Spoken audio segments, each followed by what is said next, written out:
আরে বৌদি, এত চুলের ভিতরে কোথায় খুঁজে পাব? এই কাজে আমি একদম নতুন। এর আগে কখনোই আমি এই গাছে উঠিনি। তুমি যদি গাছের আগাছা পরিষ্কার করতে, তাহলে হয়তো কাজটা করতে খুব সুবিধে হতো। আরে দেবরজি, এত তাড়াহুড়োর কি আছে? একটু তো ধৈর্য ধরো। তোমার দাদা তো বাড়িতে নেই, অনেক সময় পাবে। আজ রাতটা তোমাকেই দিব। তোমার শক্তি আর গুড়ের রস পাড়ার পরিচয় নিব আজকে। দেখব তোমার গাছে ওঠার ধরন, কেমন পারো তুমি গাছে উঠতে। এভাবেই কথাগুলো বলছিলেন অঞ্জলি তার দেবরকে। বন্ধুরা, কেনই বা অঞ্জলি তার দেবরকে প্রতিদিন রাতে তার ঘরে নিয়ে গিয়ে গাছে ওঠার শক্তির পরিচয় নিতেন, তা শুনলে তোমরা অবাক হয়ে যাবেন।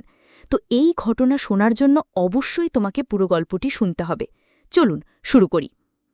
অঞ্জলি তার ছোট্ট গ্রামীণ বাড়ির চেনা পরিবেশ থেকে বেরিয়ে এসে সেই বিশাল বাড়ির উঠোনে দাঁড়িয়েছিল। ঘরটি ছিল শহরের মতো বড়, রঙিন আলোয় আলোকিত, চারিপাশে সুগন্ধ ছড়ানো ফুল আর আতশবাজির শব্দে পুরো পরিবেশ যেন একটি স্বপ্নের মতো লাগছিল। আজকের দিনটি ছিল তার জীবনের সবচেয়ে বড় দিন, বিয়ে।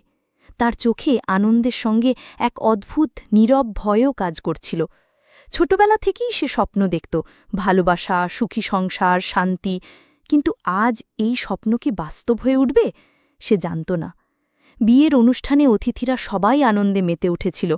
আত্মীয় স্বজনের হাসি, শুভেচ্ছার ধারা, বর ও কনের জন্য সাজানো মধুর মঞ্চ, সবকিছু যেন এক কাব্যিক দৃশ্য। অঞ্জলি তার স্বামীকে দেখল। লোকটি ছিলেন শহরের নামিদামি পরিবার থেকে, অত্যন্ত ধনী, রুচিশীল। প্রথম চোখে দেখেই মনে হল তার স্বামী যতই ব্যস্ত হোক একজন ভালো মানুষ। কিন্তু সময়ের সঙ্গে সঙ্গে বাস্তবতা প্রকাশ পেল। প্রথম রাত থেকেই দেখা গেল তার স্বামী ছিলেন ব্যস্ত। সকালে বেরোতেন, সারাদিন ফোনে ব্যস্ত থাকতেন, রাতে খুব কম সময় ফিরতেন। অঞ্জলির চোখে স্বপ্নের আলো ফিকে হতে লাগল। সে অনুভব করল সুখের ঘরে থাকার পরেও তার হৃদয় একাকী। দিনগুলো কেটে যাচ্ছিল একাকিত্বের ছায়ায়। অঞ্জলি ঘরে বসে নিজের ভাবনা, স্বপ্ন, আশা ও হাহাকার নিয়ে কাটত। প্রথমে সে নিজেকে বোঝাত, সময় মতো সব ঠিক হয়ে যাবে। কিন্তু দিন যতই কেটে যাচ্ছিল তার আশা ও উদ্দীপনা ততই ম্লান হতে লাগল। একদিন সন্ধ্যায় অঞ্জলির দেবর, যে বয়সে প্রায় কাছাকাছি এবং মননী অত্যন্ত যত্নশীল, তাকে বলল, অঞ্জলি আপা, তুমি কি একা বসে আছো? আও, একটু বাইরে চলো। অঞ্জলি অবাক হয়ে তাকাল। কেউ কি তাকে আজ সত্যি বোঝে? সে বেরিয়ে গেল। ছাদে বসে তারা আকাশের দিকে তাকাল। আকাশে নক্ষত্রগুলো যেন তাদের কথা শুনছে, চুপচাপ তাদের অনুভূতি ভাগ করছে। আমার মনে হয় তুমি একা। তুমি ঠিক বলছ, দেবর হেসে বলল। অঞ্জলি ধীর স্বরে বলল, হ্যাঁ, কখনো কখনো মন খারাপ লাগে। আমি চাই কেউ আমাকে বুঝুক। এই কথাই দেবরের চোখে মধুর আলো জ্বলল। সে অঞ্জলির হাত ধরে বলল, আমি আছি, তুমি আর একা নও। অঞ্জলির হৃদয় প্রথমবার সত্যিকারের উচ্ছ্বাস অনুভব করল। চোখে অশ্রু, মনে হাহাকার, সব মিলিয়ে এক অদ্ভুত অনুভূতি।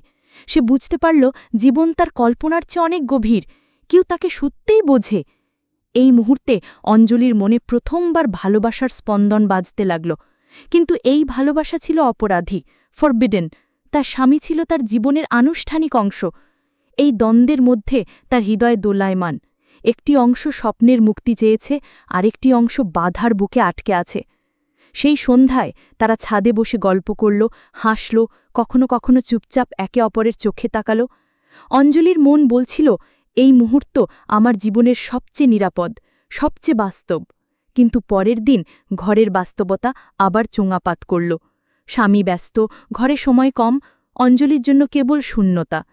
হৃদয় ভেঙে যাচ্ছিল, কিন্তু সেই প্রেমের স্পন্দন, দেবরের চোখের মায়া, কথা, হাসি, সে হারাতে চাইছিল না এইভাবে। অঞ্জলির জীবন একটি দ্বন্দ্বে পরিণত হল। প্রতিদিনের একাকিত্ব ও দেবরের সঙ্গে লুকানো সংযোগ। সে বুঝতে পারল প্রেম শুধু চোখের আলো নয়, হৃদয়ের গভীর সম্পর্ক। আর এই সম্পর্ক তার জীবনের নতুন আশা জাগাচ্ছিল। ঘরের একাকিত্ব, স্বামীর ব্যস্ততা এবং মনোকষ্টের ছায়া পিছু হটতে চাইছিল না অঞ্জলির। তার চোখে প্রতিদিনের জীবনের একঘেয়েমি, তার হৃদয়ে নিঃসঙ্গতা। কিন্তু সেই শূন্যতায় আলো ছড়াল দেবরের উপস্থিতি। দেবর তার কাছে আসলো আরও বেশি সময় কাটাতে। একদিন সন্ধ্যায় যখন গোধূলির আলো ছাদে ছড়িয়েছিল, তারা আবার ছাদে উঠল। বাতাসে মিষ্টি ঘ্রাণ, দূরে গ্রামের ছোট্ট নদী এবং ধীরে ধীরে গোধূলির আভা যেন তাদের প্রেমের সাক্ষী। অঞ্জলি, দেবরের কণ্ঠে তীব্র মায়া, অঞ্জলির চোখে অশ্রু, কিন্তু হাসি। আমি আমি জানি না কি বলবো, শুধু মনে হয় আমার জীবন তোমার ছোঁয়ায় শান্ত। দেবর হাত বাড়াল, তার হাত অঞ্জলির হাতে ছুল। হৃদয় যেন এক অদ্ভুত স্পন্দনে দুলতে লাগল। বাতাসে তাদের হাসি, চোখে চোখে চুম্বনের অঙ্গীকার।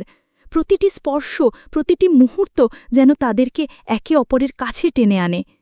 কিন্তু এই সম্পর্ক ছিল গোপন। তারা জানত পরিবার ও সমাজের চোখে এটি ঠিক নয়। তারপরেও তাদের হৃদয় বলছিল এটি তাদের সত্যিকারের ভালোবাসা। কয়েক সপ্তাহ ধরে তারা নীরবে একে অপরের সঙ্গে সময় কাটাল। চুপচাপ হাসি, চুপচাপ কথোপকথন, কখনো হাত ধরার আনন্দ, সবকিছুই তাদের আত্মাকে জুড়ে দিচ্ছিল। অঞ্জলির মনে প্রথমবার এই অনুভূতি, সত্যিকারের ভালোবাসা, যা শুধু চোখে নয়, হৃদয়ে স্পন্দিত হচ্ছে।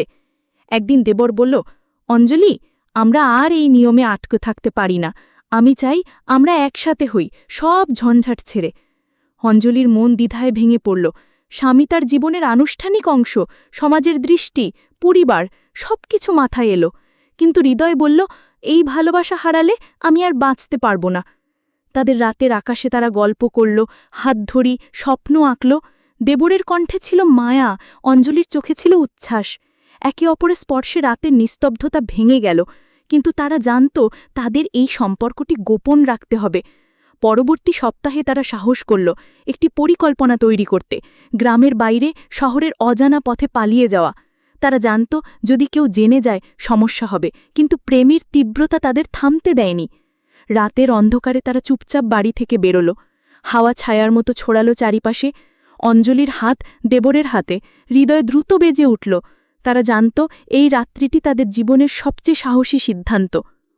তাদের পালানো এক ধরনের মুক্তির মুহূর্ত। শহরের অজানা রাস্তায় হেঁটে হেঁটে তারা একে অপরকে বলল, এবার আমরা একসাথে, তুমি আর আমি। কিন্তু বাস্তবতা ধীরে ধীরে তাদের পিছু নিল। পরিবারের খোঁজ, সমাজের চাপ, সবকিছুই ছিল সামনে। তারা জানত এই সম্পর্কের জন্য তারা শুধুমাত্র নিজেদের নয়, সবকিছুকে ঝুঁকিতে ফেলেছে। অঞ্জলির হৃদয় উত্তেজনার ভয় দুটি অনুভূতির মধ্যে দোলাচল করছিল। সে জানত প্রেম সত্যিকারের শক্তি, কিন্তু এই শক্তি যদি ভুল পথে চলে, তার জীবন সবকিছু ভেঙে যেতে পারে। অঞ্জলি আর দেবরের পালানো শুরুর কিছুদিন ছিল স্বপ্নের মতো, মুক্তি, একে অপরের সান্নিধ্য, রোমান্টিক মুহূর্ত। কিন্তু গ্রামের মানুষ খবর পেয়ে গেল, পরিবার তোলপাড় হয়ে গেল। অঞ্জলির বাবা মা কাঁদতে কাঁদতে তাকে খুঁজে বের করল। রাতে তারা তাকে ঘরে ফিরিয়ে আনল। অঞ্জলির হৃদয় ভেঙে গেল। দেবরের হাত ছাড়তে হয়েছে, তার চোখের আলো ম্লান হয়েছে। অঞ্জলি, তুমি কি বুঝতে পারো তুমি আমাদের জন্য কি করেছ? তার বাবার কণ্ঠে দুঃখ, চোখে কাঁদি। আমি আমি শুধু ভালোবাসি, কেউ আমাকে বুঝতে চাইছে বাবা। কিন্তু পরিবারকে বোঝানো সহজ ছিল না। শ্বশুর নতুন করে চাপ দিতে লাগল,